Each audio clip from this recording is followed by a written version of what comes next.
manao anandrainy eo amin'nafiny kolokolo ny ady amin'ny kolokolo eto anivon'ny commune sy ny resaka fangarahara. Ny resaka ady amin'ny kolokolo eto amin'ny commune Nivato izahay zany dia mahasamy rehareny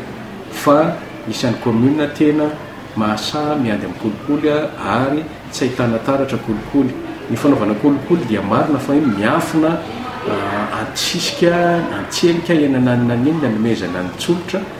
na ny kolokolo zany kanefa izahay kosa dia mahasamy rehareny zany fa tsy misy zany kolokolo zany amin'ny commune Nivato. Misy raha teo moa zany antsoina hoe standard de service izay napetraky ny anivon'ny birao mahaleotena momba ny ady amin'ny kolokolo na ny Bianco dia isan'ny manatanteraka n'izany standard de service zany eto amin'ny commune Nivato. Ohatra hoe ny olona izay miditra ny vavadin'ny commune dia matahotra ny hiditra n'izany birao zany dia mila mpahafantarina ny olona, mila toroana ny olona, mila tantanina izy ho aiza ianao inona ny raharaha ataonao atsy ny birao hidiranao. Dia apetraka eo ihany koa ny takelaka izay manondro an'ireny karazana birao samihafa ireny sy ny sabatra raha samihafa tsy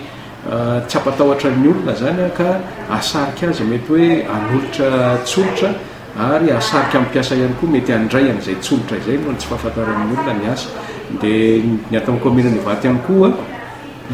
tsy misy sonia miainga mihitsy avy amin'ny tompony andraikitra raha tsy misy ny quittance mazava amin'ny fanatanterahana ny asa zany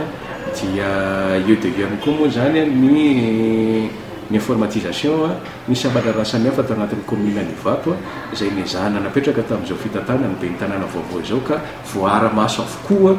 ny sapan-draharaha rehetra zany ary hita taratra zany izay fiainan'ny commune izay satria ny fiainan'ny tsolotra satria haingana ny fanatanterahana ny taratasy ihany koa rehefa tena voara-maso ary mangarahara avokoa ny zavatra rehetra.